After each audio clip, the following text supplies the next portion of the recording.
What drew me to the world of D&D?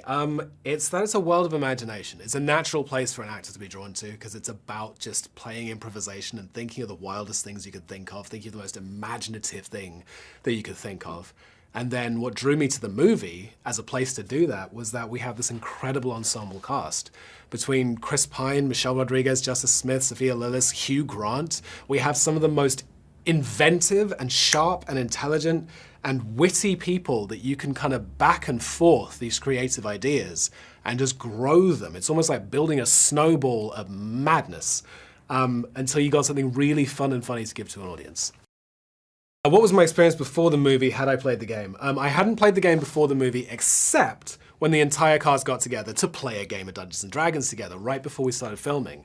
And so my experience was gloriously funny and chaotic because this cast are gloriously funny and very chaotic. We sat around a table. We played our characters, so I played a paladin, Chris was playing his bard, Michelle was her barbarian, Sophia was the druid, Simon Justice was playing the sorcerer, and our directors joined in as a two-headed bird creature because why not?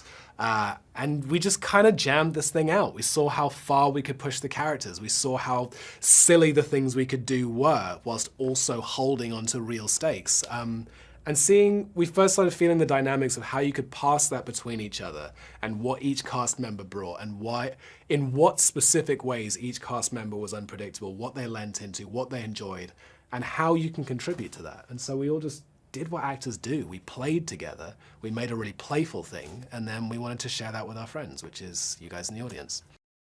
The thing that makes this movie for everyone is that it's not about dragons or magic. It's about hanging out with your friends and seeing how much of a good time you can have. It was about being as creative as we possibly could be whilst living in our imaginations. It was about improvising with a group of actors and seeing how we could build a family out of that. And then we just dressed it all up in swords and armor and dragons just to make it more fun. And I think everyone can play around with that. Dungeons & Dragons is about making a found family. It's about discovering the hero within yourself.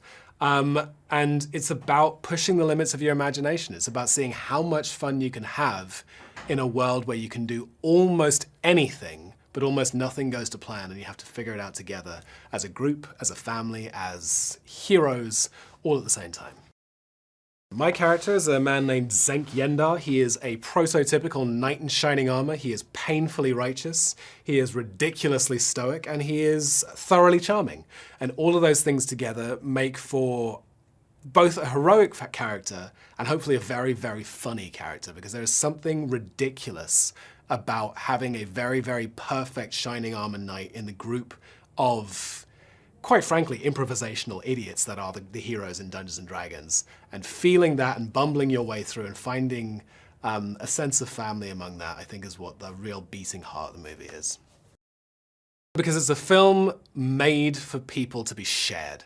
It's a film that's made for a cinematic experience. It's a big film, it's a set-piece film, the action sequences are huge, but also the human story is not just touching, but very, very funny. And so it was designed to feel like a group of friends hanging out, and it's designed to be watched by a group of friends hanging out. It's a popcorn movie in the best sense of the word.